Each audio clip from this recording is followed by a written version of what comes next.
Good morning everyone, I'm in the ID.Buzz GTX Long Wheelbase and we're doing the long distance trip test around 600 kilometers, all highway except for turnaround points and getting to a charger.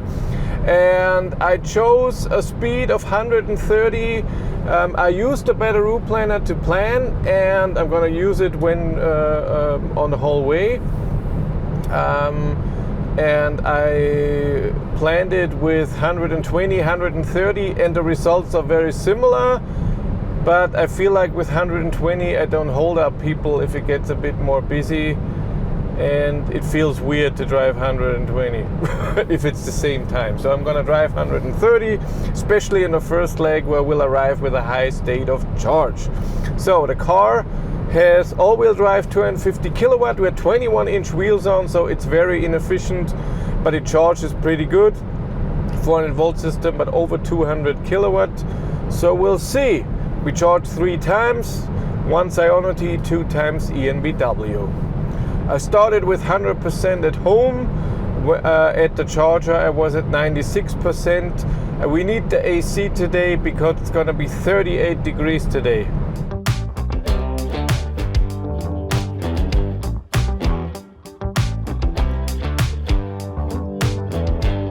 Show you the inside as well. I already drove around 90 kilometers. Consumption is high, 27 kilowatt hours per 100 kilometers, but that was expected.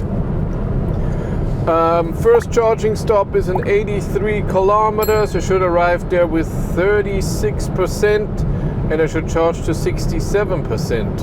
So that shouldn't take too long.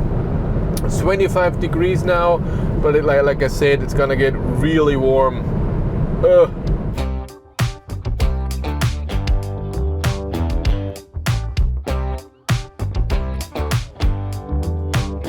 I was at my first charger. I didn't film because it was so quick. Charge from 39 to 53% was done in a few minutes, and I only took a few pictures and went on.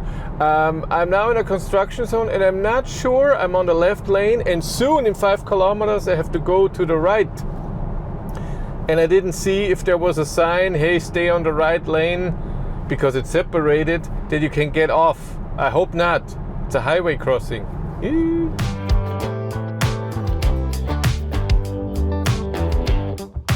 So I was right. It was the left lane, didn't go to the right by 20 meters, maybe even only 10. This is where the construction zone ended and both lanes got together 10 meters before, and I could go to the right lane, but no. Yeah, my mistake. And then I had to drive 3 kilometers in the wrong direction, 3 kilometers back, and then I missed the exit and I had to go 6 kilometers in the wrong direction and 6 kilometers back. So I drove 18 kilometers for nothing. Woohoo! And it was all in a construction zone, so it took a long time. So time-wise, this is really bad. I have now 98 kilometers to the charger, where it doesn't have my state of charge right in A Better Routeplanner right now. By 8% it's off, so I would arrive with 7%. So I have to see if I have to slow down. I hope not.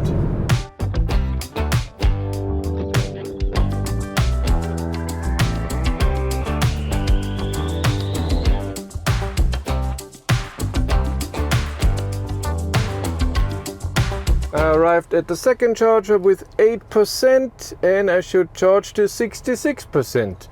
And if you want to see my driving data, that's it so far. Do you want to charge for free? Of course you do. And how can you do that? With Encharge. Encharge is an app, and when you install it on your phone and you are at a charger, you rate the charger. And for this you get kilometers and stars, and these you can exchange for charging credit. Use the link in the description below to get 20 kilometers to start with. That was a good drive, except for the stupid 18 kilometers that I drove wrong. Oh my god, I don't know yet if I deduct that time and the kilometers. But I don't know exactly how long it took. But I will see if I do this, because it's just stupid. And we charge a bit, I lost another minute because I plugged in and used the wrong card where I would pay more. Beginner. And again, something happened the third time now with this car on my range test against my ID.7, and now when it's hot, 32 degrees out, my battery temperature, I never preheated the battery because it's it's warm enough. I think it's too hot. That's why I'm only getting 100 kilowatt. That's not great. And this will stay on for the whole time.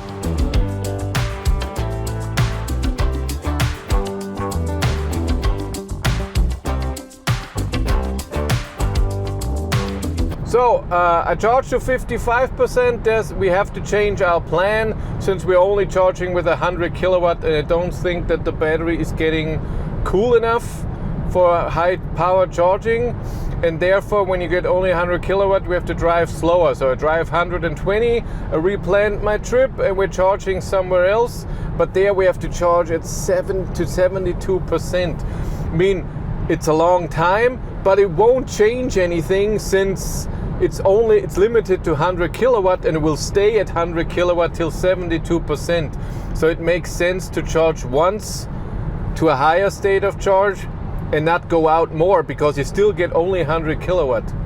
So we're doing that, but I have to drive slower because I won't make, since we're faster when we drive slower with this slow charging, which is very sad. And I don't even know how far it is. In 10 kilometers we have to go off to the different highway, and then in 119 kilometers we are at the city watt charger.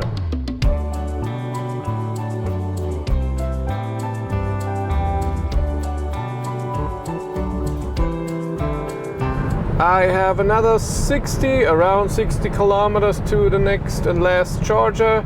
Should arrive with around 14%, and there I charge to 72%, so it will take a bit. But my consumption went down to 26.7 since we're driving so slow, and a few construction zones, because hello, what would it be without that? Hello. It's 34.5 degrees out there right now, so AC air in here is really nice. And I'm sure it's using a lot, but I only cool down my side. The passenger is off and the rear is off, but still it's gonna take some power.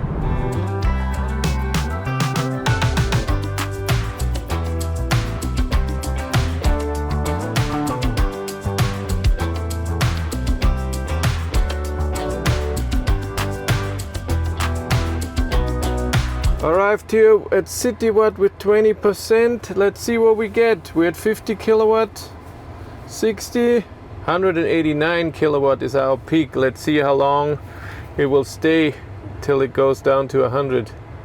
It just jumped down to 70 kilowatt at 31%. It went from 150 down to now 67 kilowatt. Will it go back up? I mean, I had that in a charging curve when we drove against the ID.7. It went up and down a few times. Maybe this is now cooling the battery as much as it can, and then it goes back up again. Now we're locked to around 90 kilowatt. It always jumps around the 90 kilowatt, goes a bit above and a bit down. So it never went over the 100 kilowatt again. That's not good. Cooling, I don't know if there's something wrong with the car, or just can't get enough cooling for it. It's just too hot. But 34 degrees, if you're living in the south of Europe, that's not unusual.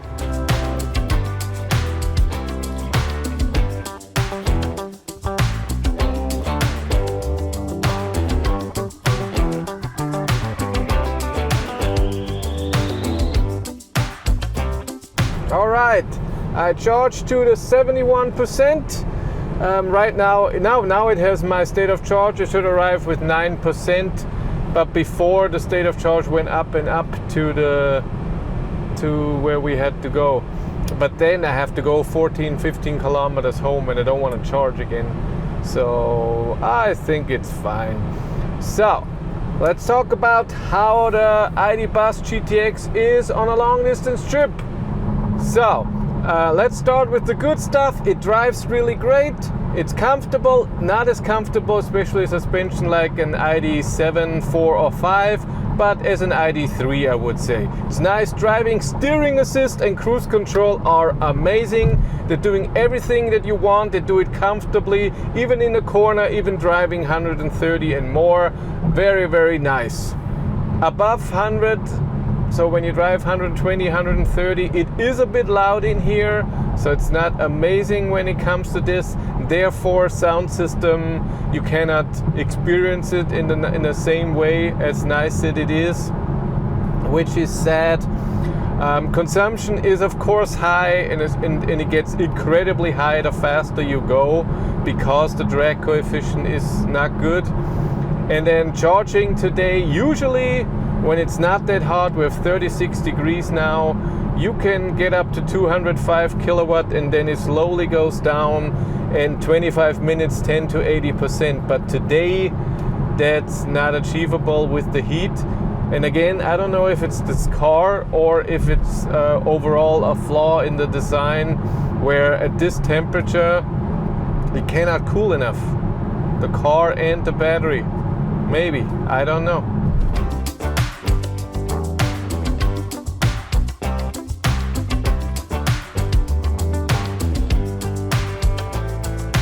I have another 80 kilometers or so to where we leave this test, and then another 14 kilometers home. And here's my driving data so far. So we get a bit above 600 kilometers because of my detour, my wrong driving. Yeah, it does this sometimes. It shows me that. I don't know what this means. I have the seat belt on and it says green, and this stays on for a few minutes and then it goes away. My peak temperature was 36.5 degrees before. Yeses.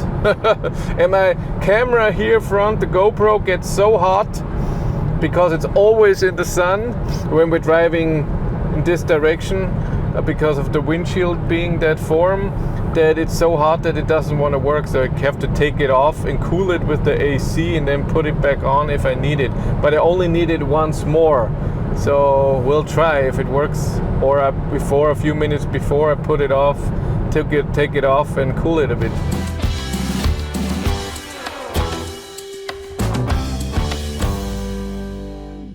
I arrived at 1323 with 12%, and this is my driving data.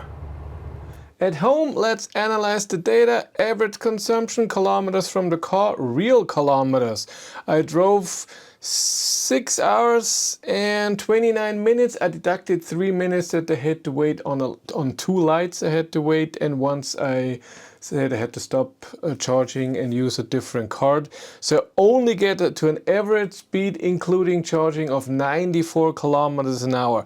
Now my detour there with my 18 kilometers, which mostly was construction zone. I'm sure that slowed me down, but there was other construction zones. So with that, I would have gotten maybe to 96. But the worst was the charging, and we see that here. First charging session, average of 144 kilowatt, second 110, and the last only an average of 100 kilowatt. And I got 190 or even 200 kilowatt on the curve, but it went down very fast and stayed then around 90-95 kilowatt because it overheated. Without that, I was so gotten over 100 kilometers an hour average speed, but I couldn't do it. We charged 56 minutes, almost 102 kilowatt hours. If you want to follow me on Instagram, BatteryLife1, but that's it for me. Thanks so much for watching. Have a great day and take care. Bye.